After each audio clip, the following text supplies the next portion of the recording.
ISKCON হিন্দুদের সংগঠন, এটা সন্ত্রাসী সংগঠন, এটা জালেম সংগঠন, এটা মুসলমানদের শত্রু। ঠিক না বেঠিক?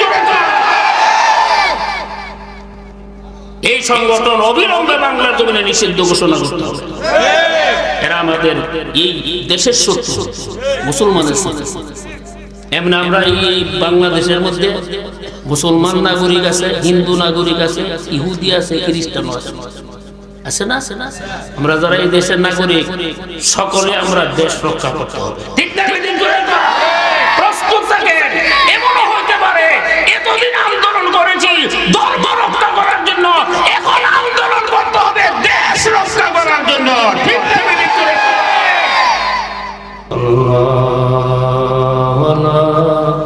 سيدنا ومولانا محمد وعلى آله وصحبه وسلم صلى الله على سيدنا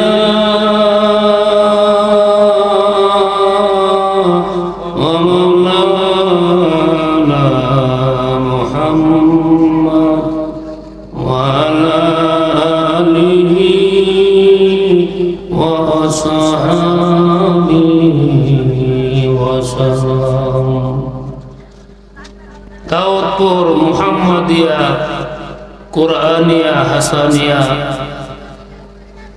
সাতগাঁও মাদ্রাসা কর্তৃক আয়োজিত ইসলামী মহাসম্মেলনের শ্রদ্ধেয় সভাপতি তিগার হযরত উলামায়ে ইকরাম, মুরব্বিয়ানে ইসলাম, ধর্মপ্রাণ মুসলমান ভাইরা, আমরা সবাই কালিমাতুশ শুকর উচ্চারণ করি আলহামদুলিল্লাহ। আল্লাহ তাআলা পবিত্র কোরআনে সারা দুনিয়ার মুমিনদেরকে লক্ষ্য করে বলছেন, এ ঈমানদারের দল, তোমরা নিজেদেরকেও জাহান্নামের আগুন থেকে বাঁচাও, পরিবারের লোকজনদেরকেও জাহান্নামের আগুন থেকে বাঁচাও। এই আয়াতে আল্লাহ তাআলা সারা দুনিয়ার মুমিনদেরকে দুইটি দায়িত্ব দিয়েছেন। একটা দায়িত্ব হলো তোমরা নিজেদেরকে বাঁচাও দুজক থেকে,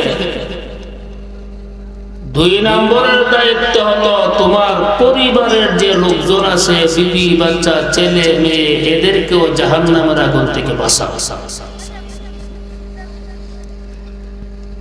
তাহলে জাহান্নামের আগুন থেকে বাঁচন আর বাঁচানোর দায়িত্ব কিন্তু আমরা গারো আল্লাহ ছেড়ে দিছি। ঠিক না ঠিক? এখন জাহান্নামের আগুন থেকে বাঁচন কেমনে? জাহান্নামের আগুন থেকে বাঁচবার পদ্ধতি হলো নিজেও নেক আমলে লাগো, পরিবারের লোকজনদেরকেও নেক আমলে লাগাও। ঘুমাইছি না নাকি? এখন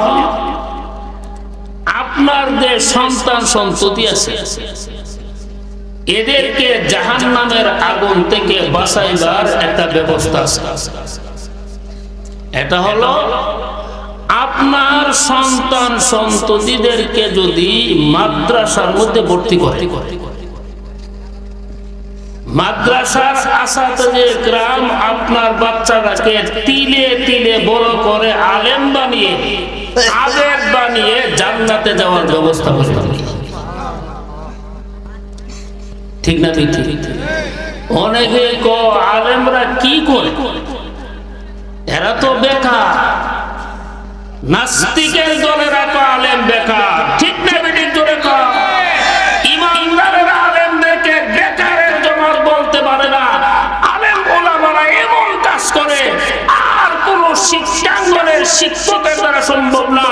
আলেম ওলামারা এই দেশে আপনার সন্তানগুলিকে জান্নাতে দেওয়ার ব্যবস্থা করে। আমরা যে পাঁচটা মেয়ে বড় খুশি, তেন্ডে দুজোগের আগুন থেকে বাঁচাইবার লাগি কি করছে? এটা আমাদের দায়িত্ব, ঠিক না? ঠিক না? ঠিক না? রাসূল কারীম সাল্লাল্লাহু আলাইহি ওয়াসাল্লাম একবার সাহাবাদেরকে একটা প্রশ্ন করছিলেন। قال رسول الله صلى الله عليه وسلم من أجود جودا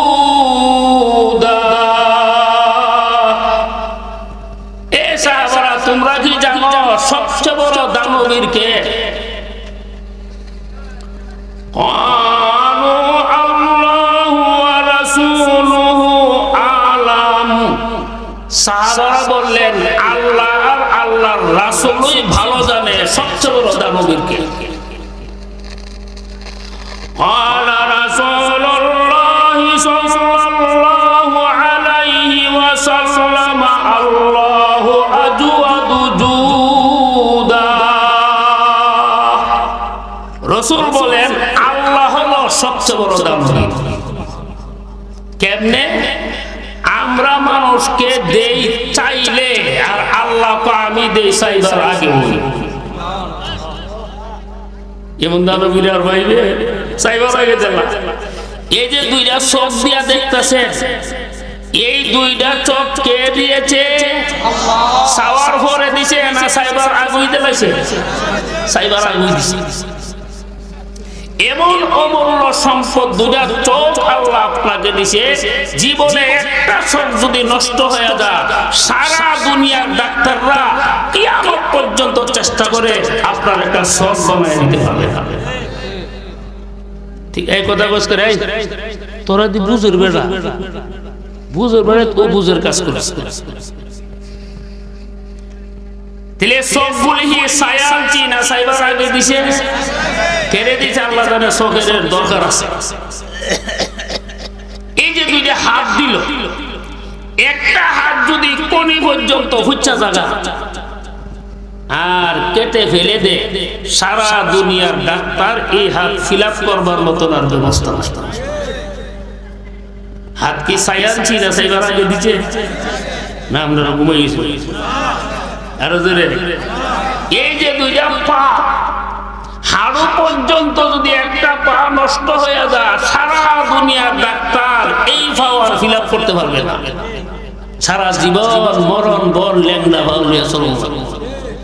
আল্লাহ কানে কত বড় দাতা জানোস? সাইবার আগে তোরে চোখ দিছি, সাইবার আগে তোরে কান দিছি, সাইবার আগে তোরে হাত দিছি, সাইবার আগে তোরে পা দিছি, একটা বছর দিছি। আল্লাহ যে সবচেয়ে বড় দানবীরা বুঝাইছে তো। দুই নম্বর কারণ, আমরা মানুষকে দেই যারা আমরা আপন, বিরোধী দলরে আমরা দেই না। বিরোধী দলের কোন লোক যদি একটা দরখাস্ত করে চাকরির লাগি, অফিসাররা ফোন দিয়া কয়ে দিব সিগনেচার কলম করেন না, হে বিএনপি করে। ঠিক না?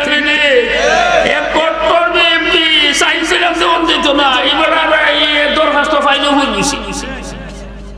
ফোন করে গেল স্যার আমার দরখাস্ত মঞ্জুর হয়েছে। স্যার তোর দরখাস্ত কেমন মঞ্জুর হইত না, কারণ তোর 14 গোষ্ঠী বিএনপি করো, দরখাস্ত মঞ্জুর হবো কেমনে? কেমনে মঞ্জুর হবো? না মঞ্জুরনের কোন লাইন নাই। এটা তদন্ত রিপোর্ট আমার কাছে আয়া হচ্ছে তুই বিএনপি করস। নাউজুবিল্লাহ জোরে কর। আল্লাহ পৃথিবীর মানুষ তোমরা বিরোধী দলে দেও না, ঠিক না বেশি? আর আমি আল্লাহ কেমন দাতা জানো?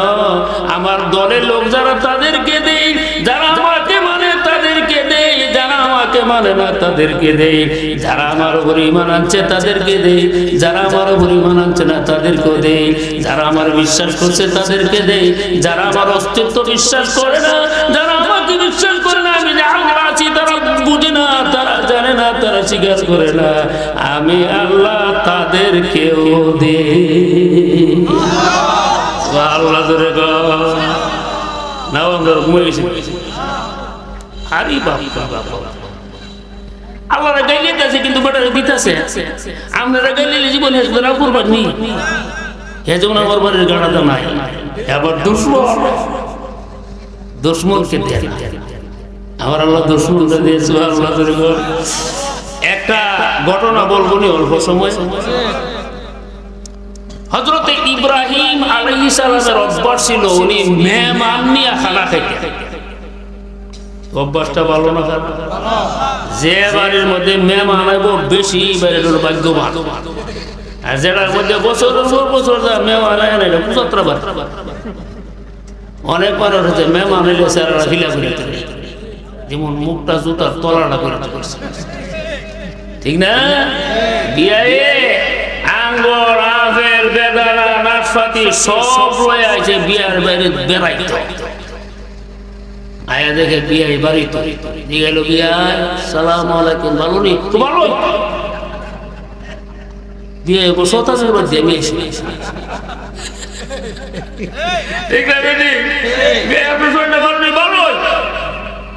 কিতা করেন গুস্তা করি না কদিন এই বিয়ে খুশি না বেজা, আর তার বাড়ি বেড়াইব তো বলে বাদি যা জায়গা তোর বাদ থেকে কেমন বেড়াইতে বেড়াইতে,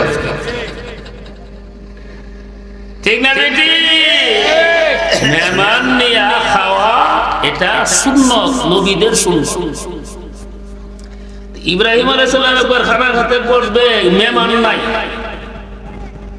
এখন উনি খানার প্লেট রেখে মেহমানের তালাশে বের হয়ে গেল। রাস্তার মধ্যে গিয়ে একটা লোক পাইছে, এই তুমি আসো আমার সাথে খানা খেতে হবে। কে লোকটা? খানা যখন খাবে ইব্রাহিম নবী বললেন তুমি বিসমিল্লাহ পইরা খানাটা খাও। বিসমিল্লাহ পইরা খানা খাওয়া নিল নবী। আমরা বিসমিল্লাহ একটা হ্যাঁ হুজুর মুরগির রোস্টা আর গোশতের বাড়িটা যখন দিকে লাগে জিরবা আমারে ভালো বিসমিল্লাহ কথা মধ্যে ঠিক না বেটি? শুনেন বিসমিল্লাহ না পইরা খানা খাইলে কি হয়? শয়তানে বলছিল আল্লাহ আমার যে লানতের তক্তা দিবেন খানার ব্যবস্থা করেন। আল্লাহ কয় যারা যারা বিসমিল্লাহ না পইরা খানা খাইব এই খানা তুইও খাইতে পারবি।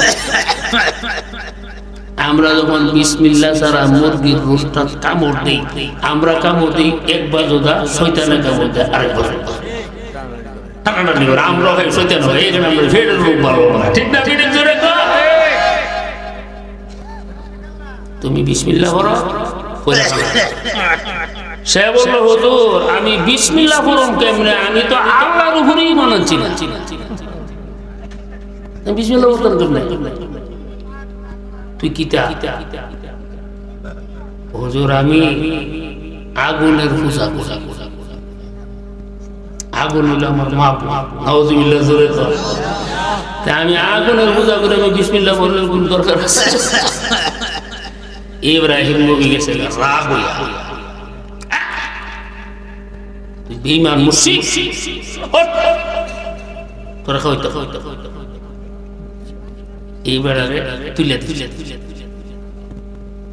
কারণ ইমান আছে না বেটা, এইবার মন একটু বেজার বেজার তাই নিজে আমার খাবার খাওয়াইব কই আমার আনছে তুলে দিছে। আল্লাহ কি করছে জানে? সাথে সাথে হযরত জিবরাইলকে আসমান থেকে পাঠাই দিয়েছে ইব্রাহিম নবীর কাছে।